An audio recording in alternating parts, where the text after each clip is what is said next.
Okay, good morning. Today's daf is the last daf of Masechet Nedarim, daf Tzaddik Aleph. We are at the very big bottom of Tzaddik Amabet.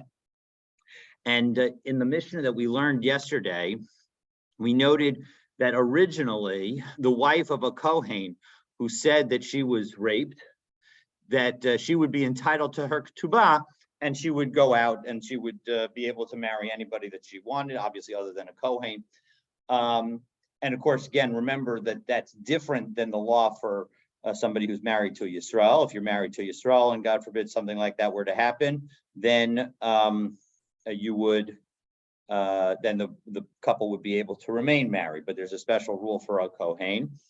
And so the issue is that we need, the issue was that the rabbi saw that women might say that they, that they were raped because they happened to see and meet a nice guy and they wanted to marry somebody else. And so as a result, in order to prevent that situation, and in the context of receiving her ketubah, that they said, okay, no, that's not going to be enough. You actually need to provide evidence. The other case that, or one of the other cases that was mentioned in the one of the other two cases that was mentioned in the Mishnah was the case of where she says, that God is a witness between me and you, and we said that that refers to a situation where he is impotent, and we'll talk about that a little bit more today, so I'm going to mention that. Interestingly, the third of the cases, which is where she swears, where because of pain in connection with intercourse, and she swears off having relations with any Jewish man, which is the only one of the three that is a neder, has a neder associated with it, and that's presumably why it was brought here, this whole Mishnah. We're not going to actually really discuss that case any further, but all right. And indeed, we have discussed that case throughout much of Maseches Nedarim. We referenced that case, so there's no need for the Gemara to talk about it here. But in any event, we are going to pick up with Amar of Papa. It's 1, 2, 3, the last two words on the fifth to last line on Tzaddik Amabet. And we say Amar of Papa, Badiklan Rava. Rava did it, had a pop quiz for us. Ashes Kohen Shenensa. If you have a wife of a Kohen who unfortunately was raped, was violated, Yesh la ketubah o ein la ketubah. Does she get her ketubah or not? And here's the logic. Do we say Kavan de ones legabi Kohen kiratzon legabi Yisrael dami?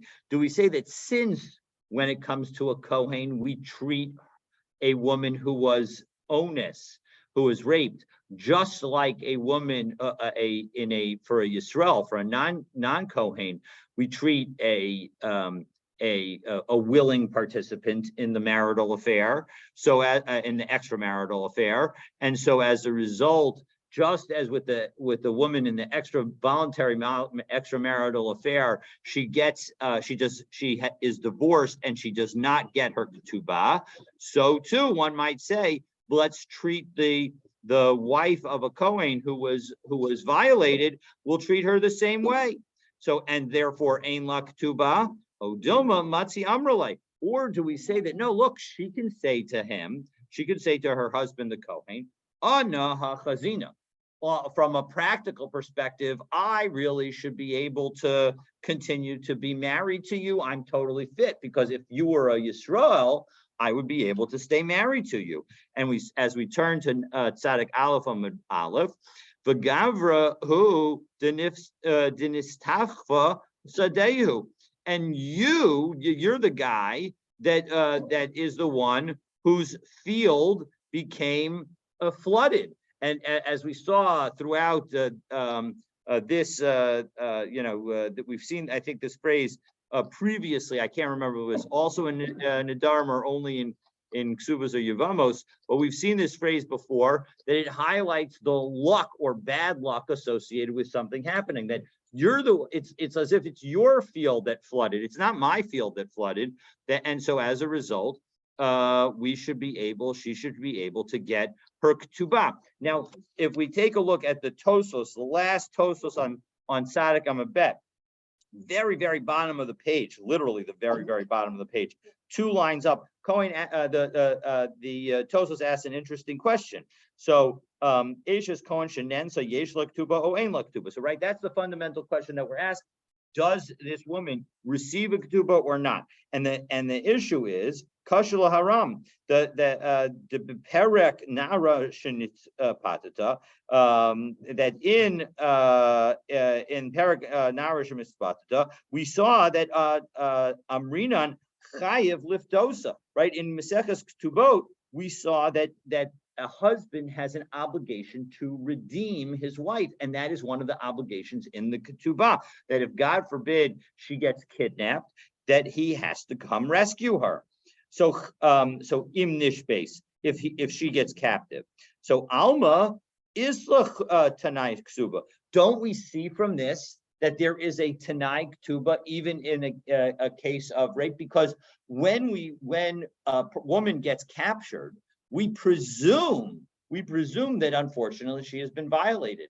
And so since we're presuming that she's been violated and know that when she's captured, she has an obligation, that the man has an obligation under the ketubah to redeem her, doesn't that show that a man has an obligation under the ketubah if she gets raped, irrespective of whether the man is a Kohen or a not? So that seems like a very good proof. But the Tosos offers the following distinction: V'yesh l'chalek, one can distinguish the 2 cases because Shema mishum deshvuya safek, aval imnen savadai ein laktuba. Maybe that the reason that we allow this the case over there is because although we make the presumption that she has been violated when she was captured, we don't actually know it. She hasn't said anything. We're not relying on her testimony. And so as a result, that's why maybe over there, the obligations under the ketubah will remain in effect.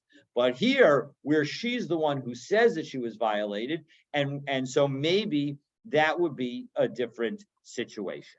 Or in fact, this is a situation where we actually know that she's violated. We're not just relying on her word. Here we know that she was violated, so maybe that would be a different rule. So that's the question. So again, the question is does she get her ketubah or not? And so of course, the proof is going to come. So V'amrinan lei, and so Rav Papa says, what did we tell Rava when he tested us? We gave him a proof from Masnisin. It's our Mishnah. So what, and how does that prove it from our Mishnah? Because what did we say? We said at the very beginning of our Mishnah, Ha'omeres Temeya ani lecha yesh la ktuba, that if she were to say that she is, that she has become defiled, that she's become Temeya because she was forced against her will to have relations, so she gets her ketubah. And now although the word that is used is Temeya is unclear, right? So b'mayaskinan. So what are we talking about? So there are 4 possibilities. We could talk about a husband that is either a Kohen or a non-Kohen, and we can talk about marital relations that are either voluntary, consensual, or involuntary, non-consensual. So though we're going to go through all 4 options, only one of them could be what our mission is talking about. And so as a result, we'll have proven our point. So we'll have proven that it must be that a woman who is married to a Kohen and is violated against her will is going to receive a ketubah. So b'mayaskinan. If you're talking about the wife of a Yisrael, and she did so voluntarily, she was violated voluntarily, meaning it was a consensual relationship. Klum yesh la ktuba. Does she get any ktuba? Of course not. So that can't be the situation. V'iba ones mika mitasra al gavra. And if she did so against her will, and again we're talking about the wife of a Yisrael, well then she doesn't have to divorce him, because she's not usher to her husband if it was against her will. So we can't be talking about a husband who's a Yisrael, because neither of those cases make any sense for us to be talking about. The Ella Be'eshes Kohen. So we must be talking about the wife of a Kohen. So now we have to, again, figure out those two situations. Well, if in fact it was done willingly, klum yesh la ktuba, does she get a ktuba? Of course not. So mi gara me eshes Yisrael beratzon, because she can't be any less responsible than a Yisrael's wife who engages in a marital relation, an extramarital affair voluntarily. So of course she's not going to get her ktuba. Elalav ba'onis. So it must be that it was against her will. The Katani yesh la ktuba. So we've eliminated the other three possibilities, and as Sherlock Holmes would say, when you've eliminated all of the things that are impossible, whatever is left, however improbable, must be the answer. So exactly what we've done here, we've left only one possibility, and that is that we're talking about the wife of a Kohen who was violated. Okay, so now that we've dealt with that, so now the Gemara is going to consider another claim that a wife could make. So let's take a look at the next claim. So Ibailahu Amr Lavala Gerashtani. So let's ask the following question. What if the wife says he divorced me? Okay, and she doesn't have any evidence associated with it. We jump up to the Ran at the top of the page on Sadik Aleph on Bet, second line. Ibailahu Amr Labala Gerishtani, Viniskara Haget, and the get had been ripped up, Oshavad or lost. Mahu, what's the halacha? Lahamina ulahatira linase. Do we allow her to get remarried or do we not? That is the question. So Amr Rav Hamnuna says that actually we are going to allow her to get remarried. So let's see how. Because Amar Rav Hamnuna Tashma, Rav Hamnuna and Rava are going to argue. They're both going to argue based on our Mishnah, and so we'll take a look and we'll see what their arguments are. So Tashma Haomeris Tameya Anilach, right? If a husband says, if the wife says, as we said in our Mishnah, that she is tamei, so we say da'afiu la Mishnah achrona dekatani lo mehemna. Even according to the end of our Mishnah, what did we say at the end of our Mishnah? We said she's not believed, but in that situation, she's not believed unless she, proves her claim. But Hasam hu de meshakra. But in that situation where she says that I was violated against my will, she can easily lie because the husband has no evidence. The yada devala lo yadaba, because there the husband has no idea whether she's telling the truth or not. So it's easy for her to lie. Aval gabi gerashtani. But when it comes to when she says that you divorced me, the yadaba, she knows that the husband is going to know whether she's lying or not. Mehemna. In that situation, we're going to believe her. The chazaka ein isha meiza paneha bifnei bala, because we have a general rule that a woman's not likely to lie, that kind of bald-faced lie, in front of her husband. Brazen, very, very brazen, exactly. So Amrle Rava, on the other hand, so according to Rav Hamnuna, a woman who says that her husband divorced her, we allow her to get remarried. So, and Rava says no. Rava disagrees. Adarabba, I can argue just the opposite, because I feel la Mishnah Rishona de Ketani Mehemna. Because when did we say that she was, even according to the beginning of our Mishnah, where we believed the women, and the woman said that she was violated? What do we believe her? We believe her because she's not going to want to admit to being violated. That's going to be embarrassing for her. It's going to cause her to be looked down upon. Aval hacha. But when it comes to divorce, the zimnin desakiv lamin gavra, that sometimes women are upset with their husbands and would like to get divorced. So, she could definitely say, she could be comfortable saying that she wants to be divorced. And so as a result, maybe the point is that there's less disgrace in connection with being divorced than there is with being taken advantage of, with being violated. And so as a result, Rava would say the exact opposite. Rava would say that our Mishnah actually proves that, in fact, a woman who says that my husband divorced me without any evidence is not going to be believed. So Masav Rav Masharshia. So Rav Masharshia is going to first challenge Rava, and then we will use a similar challenge to challenge Rav Hamnuna. So first we're going to challenge Rava. So Masav Rav Masharshia, Hashamayim beini leveincha de Mishnah Rishona tiyufta de Rava. It would seem to me, Rav Masharshia points out, that when it comes to the case of that Hashem should be a witness between me and you, where the wife is saying that the husband is impotent, that would seem to be a contradiction to Rava, because there's no embarrassment associated with that. That isn't about her. That's about her husband.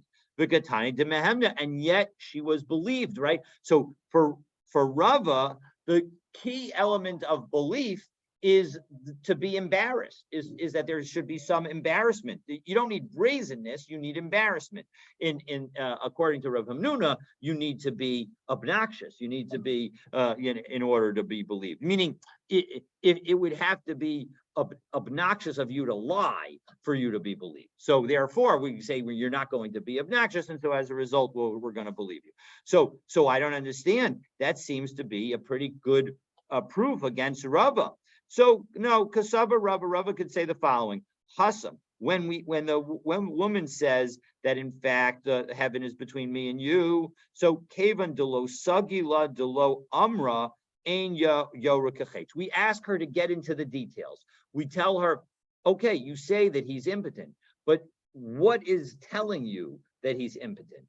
And so in those days, what would tell you that he's impotent is a lack of the fact that the seed would not shoot out like an arrow. And so as a result, that's what she's saying. Well, ilo isak amra lo amrale. And so as a result, since she has to get into that embarrassing level of detail, so as a result, that is considered a sufficient embarrassment that she's only going to tell that if it's true.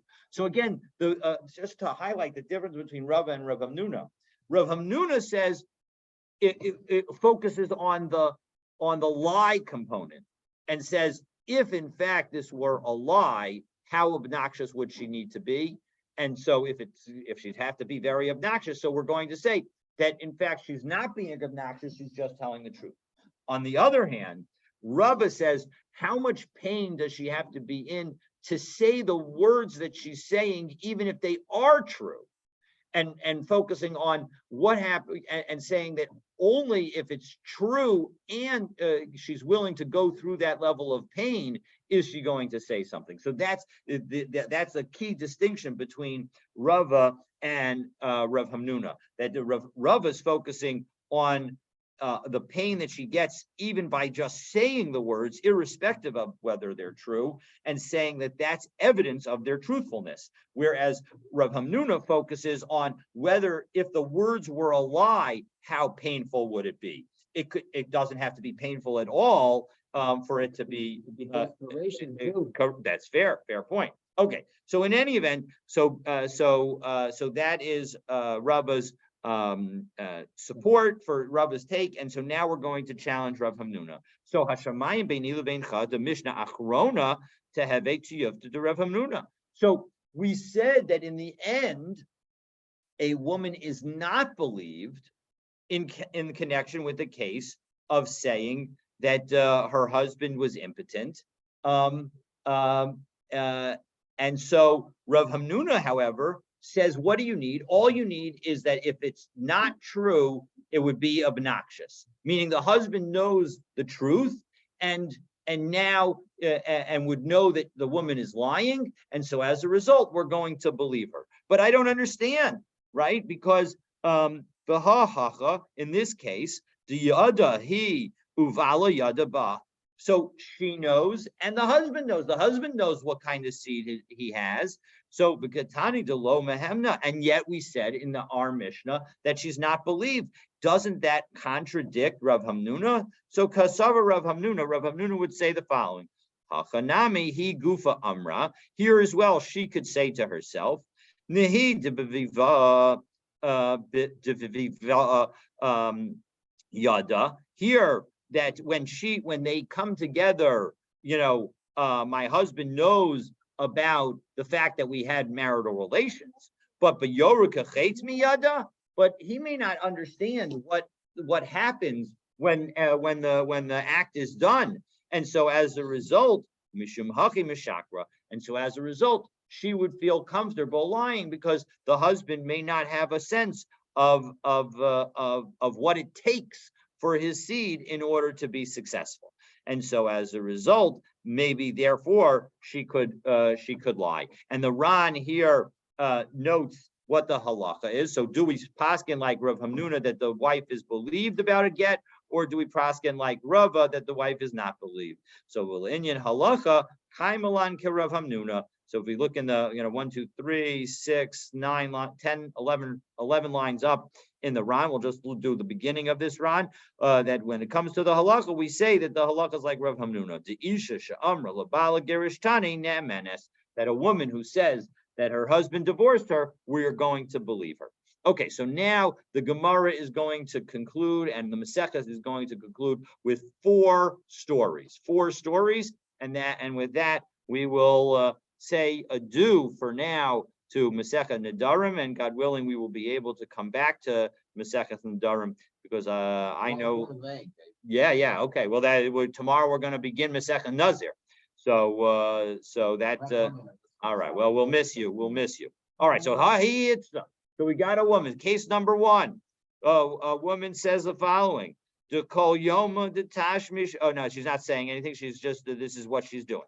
To call Yoma de Tashmish Mikadma Mashia Yedei Legavra. That every day that whenever they would have marital relations, so she would then get up and wash her husband's hands, because obviously they went to various places, and so as a result, she would get up in the morning and she'd wash her husband's hands. Well, Yom Echad so one day she gets up and she goes to wash her husband's hands. And so Amrullah, and he says to her, I don't understand. We didn't do anything last night. Why are you washing my hands? So Amrullah, Imkain Chad min Nachrim, Aluye, Dehavu Hacha Ha'idna. It was Ant Lo Dilma Minhon. So 1 second, I definitely had marital relations last night. So if it wasn't you, it must have been one of the people who came around to sell perfume who was not Jewish. They because somebody was here with me last night. So Amar Rav Nachman, Eineha Nasna Ba'acher V'Leisba Shasha B'Mila. So she must be that she has her eyes on another man, and we're not going to believe her at all. And there's nothing to her words. And so as a result, we are going to allow her to stay with her husband. And the Ran points out, what's the situation? Take a look in the bottom of Tzadik Aleph on Bet, 2 lines up from the very bottom of the Ran. This woman, Ashes Cohen Haisa, she must have been the Ashes of a Cohen, because if in fact she was the wife of a Yisrael, Ashes Yisrael, because if she was the wife of Yisrael, Kavan Sha'afilu Lefi Divareha, Savura Haisa Shehu Bala, right? Even according to her words, she thought she was having marital relations with her husband. So Ein Lecha Onus Gadol Mizeh, that there's no bigger onus than that, even more than being forced. If she's forced, she at least knows that she was having marital relations with somebody who wasn't her husband. Here, she thought she was having marital relations with her husband. This is sort of like the reverse case of Yaakov and Leah, where Yaakov thought he was having marital relations with Rachel, but in fact, he was having marital relations with Leah on that first night. So Goldim, all right, the onus be Yisrael, Mishra Shari. And when you have an onus for a Yisrael, she's totally permitted to remain with her husband. V'lamale Rav Nachman l'meimar eineha nasna ba'acher. Elavada Kida Amran. There would be no need for Rav Nachman to say what he said. Rather, it must be, as we said, that we're talking about marriage to a Kohen. So that is case number one. Okay. And so now we get to case number two. All right. So Hahi Itza. So now there was a woman, Delo Hava Bedicha Daita Bahadigavra, who, with her husband seemed not to be in such a good mood. So Amar La. So the husband said to her, Ha'idna Maishna, why are you different today? You usually are in such a good mood. So Amrale meyolam lo tzartem b'derech eretz ki ha'idna.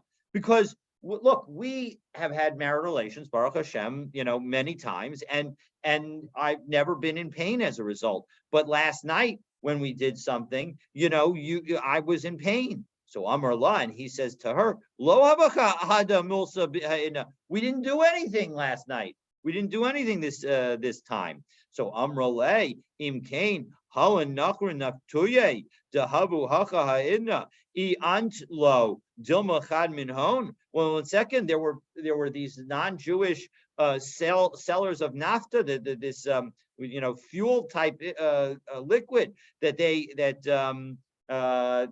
were around. If it wasn't you, it must have been one of them. So again, Amar lahu Rav Nachman lo tashkichun ba nosenes eineha ba'achar habay. That in fact, we say that she must have, again, had her eyes on somebody else, and we're not going to pay attention to her. And, even though in this case, she didn't bring it up, she sort of like just acted strange and forced the husband to bring it up. We're still not going to believe her that in fact, it was an extramarital affair. And again, presumably this would be also a case with a Kohen in order to force the divorce. We'll see another potential explanation, but we'll get there in a moment. So Ahu Gabra, so case number 3, there was a guy that what happened? That this guy, he's not the husband of this woman, but he was alone with this woman who was a wife in the house. Al asa mare devesa. So the husband comes home. Parte noef luhutzak va'aref. And so first the guy's hiding a little bit, but then he literally breaks through the wall. I imagine like the cartoons. He breaks through a wall of palm branches and he runs away. So clearly the husband sees that somebody was alone with his wife and was nervous about getting caught. So Amarava, it's a sharia, that we're going to say that the wife is permitted. Okay, so why? Because the im isa of it isura, because if in fact that they had actually done something, if they had actually sinned, our husay have Americas, he would have just hidden. He wouldn't have been so clear about escaping and making a lot of noise. He would have hidden and just stayed in hiding in order to escape. So another similar case, again, involving a man coming home and finding his wife with somebody else. So again, we've got this guy who's a potential adulterer. Gavra, the guy her husband comes home. The guy hides behind the curtain for the door. So Hava, you can see, imagine, in our doors, he's hiding literally behind the door. Hava machtan tachle taman vitaminun chivya. And there was some little bit of lettuce there, some cress lying there that a snake had tasted, presumably a poisonous snake. And as a result, the understanding in those days was that if the poisonous snake had tasted something, I don't know if this is in fact true, but the poisonous snake had tasted something, and so as a result, it had left some poison there as well. So ba mare devesa, the mechel min hanu tachle. And so as a result, the owner of the house, the husband, comes and he says, "Oh, that cress looks delicious. I'm going to go eat it." Below daita de inza, and his wife didn't notice that he was doing so. So Amr Leahu Noe. So the guy who the potential adulterer who's hiding behind the door, he yells out, "Don't eat it! Don't eat it!" He says, "Lo techum in hon tamino nechivya." No, don't eat it because a snake tasted it. So he gets caught. So now what happens? So again, we have the same situation. The wife was alone with this guy. Seems to be that maybe they were doing something they shouldn't be doing, so doing some hanky panky. So Amarava in Sashari. No, and even in that case, the wife is permitted because im ise de avad isura. Because in fact, if they had done something prohibited, so so then he wouldn't have had a problem with the husband eating it and dying. Right? That because they say that if you commit adultery, so then there's blood on their hands. And so the Ron points out here that we're actually not, there's actually would be no prohibition to them staying together because of the following. So if we take a look at that he's hiding behind the curtains and in front of the door. And the fact that we need these reasonings, that the reason that is given by Rava in these two cases, it's not to tell us that the woman would have been prohibited to him, because that's not true. Because a woman is not prohibited to her husband. Only if there's jealousy and then there's seclusion. That would be the case of a sota. Or that there needs to be witnesses of the actual act. And if it's not because of these reasons, then he should be able to stay with her.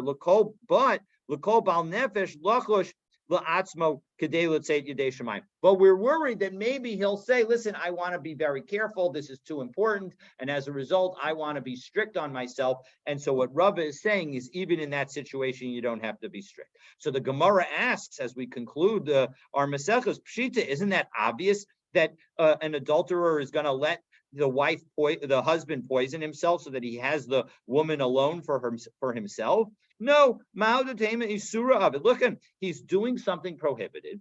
And it's what they say. He'd actually prefer that the husband not die. To heavy into say ilave mayim genuvim yimtaku v'lechem starim yinam. That he will say to himself regarding this woman that stolen waters are sweeter. That right and hidden bread is tastier, meaning that the point is that maybe in fact he will think that that the part of the fun of the relationship is in fact the fact that it is prohibited. So that might be the basis. So even though maybe we would say that the adulterer would be willing to allow the husband to die if he in fact had marital relations, here we're going to say that he's not going to do that, even though maybe he might want the pursuit of the chase to be part of the fun. So Kamash Milan, Rabbah tells us that in fact we can use this pasuk to tell us that that an adulterer who had relations would want the husband dead, and an adulterer who had not had relations would not allow the husband to die. And so as a result, Hadron Allah ve'elu Nedarim, uslika la Maseches Nedarim. Hadron Allah ve'elu Nedarim, uslika la Maseches Nedarim. Hadron Allah ve'elu Nedarim, uslika la Maseches Nedarim. So Baruch Hashem, we have now finished Maseches Nedarim. God willing, tomorrow we will pick up with Maseches Nazir. And so I hope that this has been as enjoyable for you as it has been for me. This has truly been a pleasure to really meet the Ran. I really felt like we really got a good understanding of what the Ran did in this Masechet and the beauty of it. I again truly believe that we need to actually teach Maseches Nedarim to teenagers. Just a final lesson that I'll just take away is that Nedarim, maybe two lessons. One, Nedarim has highlighted for us the importance of our words, that the words that we say matter, that we can actually say things that cause prohibitions on ourselves. And second, the concept that making a neder is like building a bama, because when we make prohibitions for ourselves, that is not doing a good thing. It's Hashem has made the right number of prohibitions for ourselves. We don't need to make additional prohibitions for ourselves. So it's like, and that it highlights the point that, we may have an incentive to do, we may think that the ends justify the means, but what Maseches Nedarim has taught us that that's not the case. The ends do not justify the means. That trying to come up with additional prohibitions is not a way to become closer to Hashem. And so, God willing, tomorrow we'll pick up with Maseches Nazir, and we'll start a new chapter in our Daf Yomi cycle. I don't know what the weather will be, but God willing, we will continue learning together, irrespective of the weather. Have a great day, everybody.